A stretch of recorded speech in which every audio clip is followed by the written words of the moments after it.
Liam, good job. Okay. Yay! We've got an empty pool.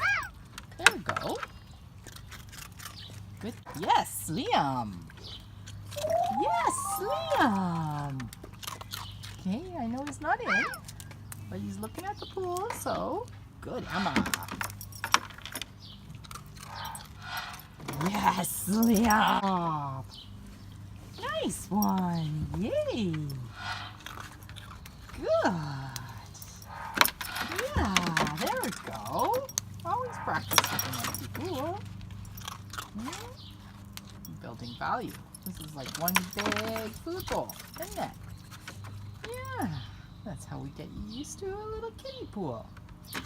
Since we don't have the real pool open and the hot weather is here, we'll add water to it at some point. And always be a nice little digging pit too. But we're going down to the beach, so we'll use that for our digging pit right now. Woohoo! Have a great day!